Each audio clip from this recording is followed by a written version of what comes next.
Mercedes-Benz recently launched a brand new S-Class, but I am quite sure that that has got nothing to do with why I am stood here in beautiful, windy Norway in front of a freshly facelifted Audi A8.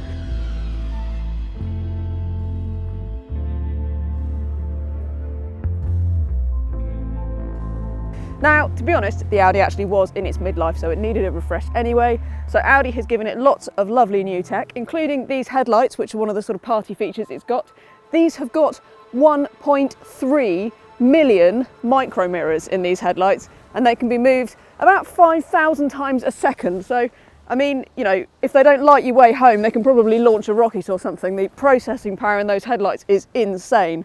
It is very dark here in Norway a lot of the time as well, and I have used the headlights a lot. They are absolutely incredible. They're really clever. They can focus on the lane you're in, on the motorway. They know if you're on a country road. So this is one of the big tech features on the new A8. They have also updated the styling a bit, so you've got a wider grille. Let's face it, you're not going to miss that grille, are you? You can have it in black as well with a black pack, so you don't have to have it in the chrome. It is still quite a subdued, very sort of modest looking saloon, I think, but still really a very handsome thing, exactly what you want of a big posh limousine.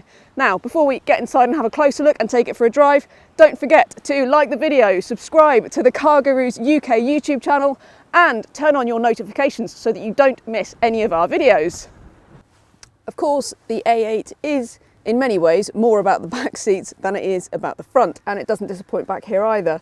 Of course, if you go for the full posh sort of executive seating that you can get in the long wheelbase A8, Audi does reckon that about 50% of the cars they sell in the UK will be long wheelbase. You get this incredible amount of foot space back here. You can move that passenger seat right forward. It is proper luxury. You do get a brand new fancy massage function too. You can put your feet right up. It is the luxury that you expect, and you've got all your heated seats. Your controls are all here. It is proper luxury, and on top of that, Audi has also got two new 10.1-inch screens in the back here for better entertainment and better connectivity than before. The updates to the interior of the A8 up here are also quite minimal, but they are important. So the software on this touchscreen has been updated, and I do think it now responds more quickly. This is so much better than the infotainment you get on the new ID3 and Golf and all of that stuff. The menus are really logical, the nav responds nice and quickly, the route's really easy to see. Of course, you've got Audi's virtual cockpit, the screens behind the wheel, which you can change the view on, you can get your full map on. It's a really easy system to use. I don't know that it looks as minimalist and kind of modern as the Mercedes does, but I have to say, in terms of the usability, I actually think this is the easier to use. Maybe not everyone's going to love the touchscreen climate controls down here, but even those, because everything's quite easy to access, you've even got your head-up display menus up here, quite easy. Shortcut buttons, I quite like it actually. Maybe not as good as your physical controls, but still not bad at all.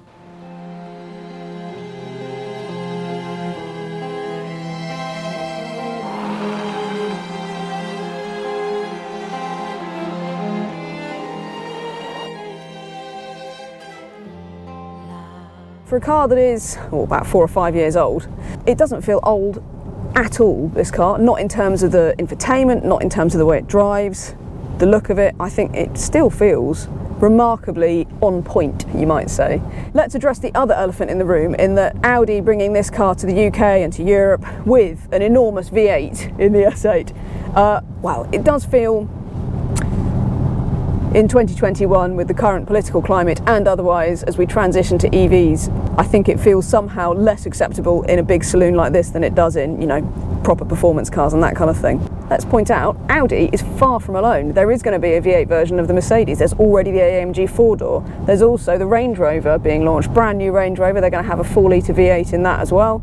So there is demand for these cars. I can understand why, because they're beautiful to drive. Car manufacturers are sort of in this peculiar crossroads where they're being asked for really high performance, really lavish big saloons like this, and simultaneously also launching kind of ever more environmentally friendly electric cars. And here we are at one extreme of that in the Audi A8, and this test car that I am driving is a detuned version of the 4-litre bi-turbo V8 that we are only going to have in the Audi S8 in the UK. So this specific car that I'm driving, we actually aren't going to be able to buy in the UK. This is a 453 brake horsepower version of the V8. It's a really lovely car actually. It's a bit, well, it feels a bit sad that we're not getting it, but let's face it, demand's going to be so small anyway. Audi actually thinks it's only going to sell about 300 of these, of any A8, each year. Most of those I imagine will go to chauffeurs and this kind of thing, and they are not going to be disappointed because it is sublime to drive. This car has got the air suspension that every Audi A8 will get. This has also got the four-wheel steering and the active air suspension, which I'll talk about more in just a second, that the high-spec models are going to get as standard and that you will be able to get optionally on the rest of the range in the Audi A8. It really works too. So this active air suspension, it's got a few different features. It means that when you walk up to the car and get in, the car rises by 50 mil to help you get in. It also means that at higher speeds it will tilt the Audi as it goes around a corner to sort of reduce body lean. It functions almost a bit like an active anti-roll bar. It also has a feature that means it reduces the pitch of the car when you brake and when you accelerate hard. Ultimately what it's trying to do is it's trying to keep the car level all the time, and it does a really good job. I think the Audi A8 has got better body control with this system than the Mercedes S-Class that at least I have tried in the UK, and I think that's saying something because the S-Class is a really lovely thing to drive. Maybe the Mercedes has got, I think, slightly more feelsome, slightly more kind of oily fluidity to its steering. I do think that's got slightly better front end on it than Mercedes in that respect, but the Audi has got really lovely, predictable, progressive steering, really confidence inspiring. Everything about this car feels very planted, very suave and sophisticated. It's very sort of, maybe it's because I'm in Norway and we've just driven over the Atlantic Road. I've got James Bond on my mind, but it does remind me a little bit of that sort of character. It's got that kind of like aggressiveness, but always in a sort of slick sort of presentation. I think the Audi A8 is really likeable for that.